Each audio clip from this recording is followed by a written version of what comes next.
Hi friends, Vetrimaaran విడుదల part 2 ఈరోజు release అయింది. ఈ సినిమా ఎలా ఉందో చూద్దాం. ఈ సినిమా చూడడానికి కనీస ప్రేక్షకులు లేక కొన్ని షోలు క్యాన్సిల్ కూడా చేయబడ్డాయి. అలా తమిళ వెర్షన్ కూడా హైదరాబాద్లో ఎవరో చూడకపోవడంతో కేవలం తెలుగు వెర్షన్ మాత్రమే ప్రదర్శించారు. ఈ సినిమా ఎలా ఉందో చూద్దాం. మాస్టర్ అంటే పెరుమాళ్ ఆయన్ని పట్టుకున్న తర్వాత ఆయన్ని చంపేయడానికి అడవిలోకి తీసుకెళ్తారు. అడవిలోకి తీసుకెళ్లేటప్పుడు కుమరేశన్కి పెరుమాళ్ తన కథని, తన జీవితంలో జరిగిన కొన్ని దశల గురించి వివరిస్తూ ఉంటాడు.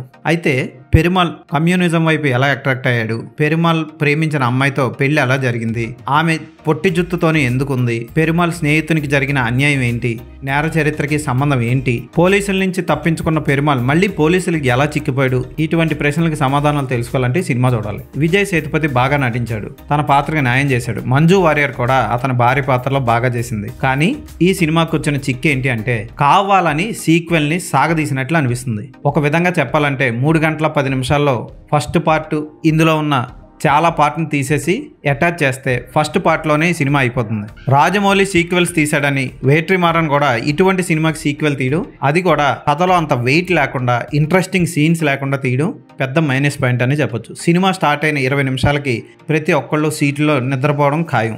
ముఖ్యంగా కొన్ని చోట్ల మేకప్ కూడా అస్సలు సరిగ్గా కుదరలేదు. ప్రధాన పాత్రలకి హీరోయిన్ ఫేస్కి చేసిన మేకప్ అస్సలు సూట్ అవ్వలా. అలాగే విజయ్ సేతుపతి పాత్ర కూడా ఒక్కొక్క దగ్గర హెయిర్ విగ్ సరిగ్గా సూట్ అయినట్లు అనిపించదు.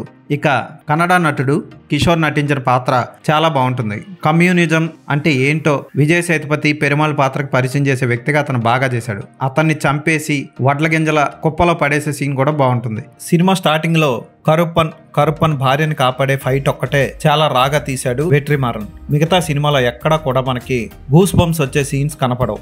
మళ్ళీ ఒక పోలీసే తన పరువు పోతుందనే భయంతో మిగిలిన పోలీసుల్ని చంపేద్దాం అనుకునే సీన్లు కొన్ని చోట్ల ఆకట్టుకున్నాయి. ఇక ఈ సినిమాలో సూరి పూర్తిగా సైడ్ లైన్ అయిపోయాడు.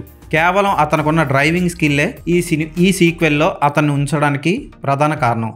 2-3 చోట్ల క్లైమాక్స్లో అతని డ్రైవింగ్ స్కిల్సే అతను నటించడానికి సీన్లు ఇచ్చాయని చెప్పొచ్చు. అంతే తప్ప ఆ పాత్రకు ఒక వ్యక్తిత్వం కానీ, ఆ పాత్ర తిరగబడుతుంది మనం అని ఎక్స్పెక్ట్ చేస్తాం. ఆ పాత్ర ఏం మాత్రం తిరగబడదు. క్లైమాక్స్లో కూడా అలా మెల్లిగా అడవుల్లో కలిసిపోతుంది తప్ప అతనిలో ఉన్న వైలెన్స్ని బయటికి తీసుకురాలేపాడు. ఇక్కడే ఫెయిల్ అయ్యాడు వెట్రిమారన్. ఫస్ట్ సీక్వెల్ చూసి చాలా ఎక్స్పెక్ట్ చేసి వెళ్ళిపోకండి. కానీ ఫస్ట్ సీక్వెల్లో కొన్ని ప్రశ్నలకి సమాధానాలన్నీ ఈ సీక్వెల్లో ఇచ్చాడు. ఉదాహరణకి ఫస్ట్ పార్ట్లో జరిగే ట్రైన్ యాక్సిడెంట్ ఎపిసోడ్కి మంచి జస్టిఫికేషన్ చూపించాడు ఈ సినిమాలో. ఇళయరాజా అందించిన బ్యాక్గ్రౌండ్ స్కోర్ కూడా డల్గా సాగింది. ఆయన పాటలు కూడా అంత గొప్పగా లేవు. ఫోటోగ్రఫీ పర్వాలేదు అనిపిస్తుంది. క్లైమాక్స్ సన్నివేశంలో అనవసర సాగతీత, అనవసరంగా జోడించిన కొన్ని డ్రామాటిక్ సీన్లు సినిమాని బాగా సాగదీసాయని చెప్పొచ్చు. ఫస్ట్ పార్ట్లో ఉన్నంత రానెస్ కానీ, ఫస్ట్ పార్ట్ సాగినంత వేగవంతంగా కానీ ఈ సినిమా ఉండదు. చాలా స్లోగా సాగింది. వెట్రిమారన్కి ఇది పెద్ద ఫ్లాప్గా నిలిచింది. గౌతమ్ వాసుదేవ్ మేనన్ కానీ, పోలీస్ ఆఫీసర్స్గా, ఐఏఎస్ ఆఫీసర్స్గా నటించిన వ్యక్తులు కానీ ఓకే అనిపిస్తారు. ఈ సినిమాకి నేను ఇచ్చే రేటింగ్ 2.5/5.